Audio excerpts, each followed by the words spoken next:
ఉప్పులో అయోడిన్.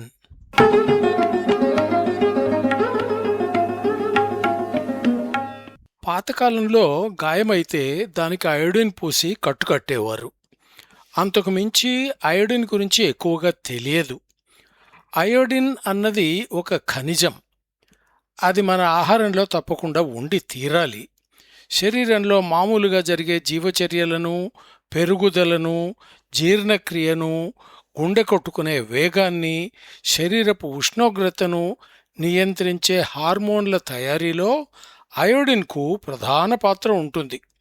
అంటే మనకు అనునిత్యం ఆహారంలో అయోడిన్ తప్పకుండా ఉండి తీరాలని అర్థం. గర్భవతులకు ప్రధానంగా అయోడిన్ అవసరం ఎక్కువ. థైరాయిడ్కు సంబంధించిన హార్మోన్లు గర్భంలో పెరిగే శిశువు పెరుగుదలను, ముఖ్యంగా శిశువు మెదడు పెరుగుదలను ప్రభావితం చేస్తాయి. అటువంటి స్థితిలో అయోడిన్ ఉండవలసిన స్థాయి కన్నా కొంచెం తగ్గినా శిశువు తెలివితేటలు 0.3 నుంచి 13 ఐక్యూ పాయింట్ల దాకా తగ్గుతుంది. ఇక శిశువు పుట్టిన తరువాత కూడా మెదడు పెరుగుదల, థైరాయిడ్ పనితీరు విషయంగా అయోడిన్ ఎంతో అవసరం. పిల్లలో కానీ పెద్దలలో కానీ అయోడిన్ లోపం బలంగా ఉంటే గాయిటర్ అనే లక్షణం కనపడుతుంది. దీన్ని తెలుగులో కంఠమాల అంటారు. గొంతు బాగా వాచి పెద్దదిగా కనిపించే ఈ సమస్యకు కారణం అయోడిన్ లోపం మాత్రమే. ఫలితంగా థైరాయిడ్ గ్రంథి పెద్దది అవుతుంది, ఎక్కువ అయోడిన్ను పట్టుకోవడానికి ప్రయత్నిస్తుంది. 20వ శతాబ్దంలో ప్రపంచమంతటా తెలివితేటలు పెరగడానికి కారణం అయోడిన్ కలిపిన ఉప్పు తినడమే అన్న సంగతి పరిశోధకులు గమనించారు. సముద్రంలో పెరిగే మొక్కలు, మిగతా సముద్రం నుంచి వచ్చే తిండి పదార్థాలలో అయోడిన్ పుష్కలంగా ఉంటుంది. ఆవు పాలలో కూడా అయోడిన్ ఉంటుంది. మన దేశంలో కాకపోవచ్చు కానీ చాలా చోట్ల ఆవులకు పెట్టే తిండిలో అయోడిన్ కలుపుతారు. పండ్లు, కూరగాయలు, ధాన్యాలలో కొంతపాటి అయోడిన్ ఉండే వీలుంది. అవి నేల నుండి ఈ ఖనిజాన్ని గ్రహిస్తాయి. అయితే అన్ని చోట్ల ఈ పదార్థం అన్ని రకాల పంటలలో ఒకే రకంగా ఉండదు. ఒకప్పుడు స్విట్జర్లాండ్లోనూ, యుఎస్లోని మిషిగన్ ప్రాంతంలోనూ కంఠమాల వ్యాధి మరీ ఎక్కువగా కనిపించేది. భారతదేశంలో కూడా ఈ సమస్య గమనించవలసిన స్థాయికి కనిపించేది. 1922 సంవత్సరంలో స్విట్జర్లాండ్ దేశంలో ఉప్పుతో పాటు అయోడిన్ కలిపి తినాలని నిర్ణయించారు. దాని తర్వాత కొంతకాలంలోనే ఆ దేశంలో గాయిటర్ వ్యాధి బాగా తగ్గినట్టు తెలిసింది. పిల్లల ఎత్తు బాగా పెరిగినట్టు తెలిసింది. డిమిట్రా పోలిటీ అనే ఆర్థికవేత్త తెలివి విషయంగా ఆ ప్రాంతాలలో జరిగిన మార్పు గురించి ఎంతో కృషి చేసి పత్రాలు సమర్పించారు. 1924లో మిషిగన్లో కూడా అయోడైజ్డ్ ఉప్పు వాడకం మొదలైంది. ఆ తర్వాత మరెన్నో దేశాలు అదే దారిలో నడిచాయి. మన దేశంలో మాత్రం ఆ జాగ్రత్త కనిపించలేదు. తర్వాత కాలంలో మాత్రమే అయోడైజ్డ్ ఉప్పు గురించి ప్రచారం మొదలైంది. మొత్తం మీద ప్రపంచమంతటా 20వ శతాబ్దంలో అయోడిన్ వాడకం కారణంగా ఐక్యూ అంటే తెలివి స్థాయిలో పెరుగుదల కనిపించింది. గాయిటర్ వ్యాధి ఈ మధ్యన అసలు కనిపించడం లేదు.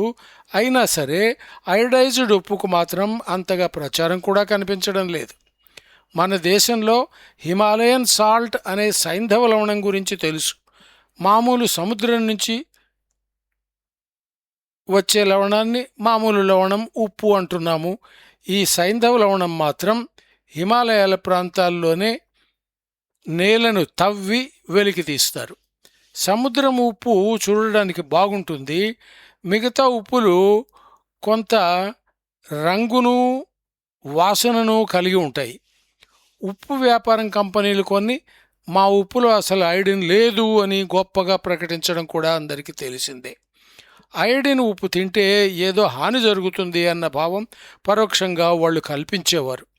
చాలామంది పెద్దలు తమ ఇంట్లో పిల్లలకు అయోడిన్ ఉప్పు పెట్టకుండా జాగ్రత్త పడ్డ సందర్భాలు ప్రపంచమంతటా కనిపించాయి.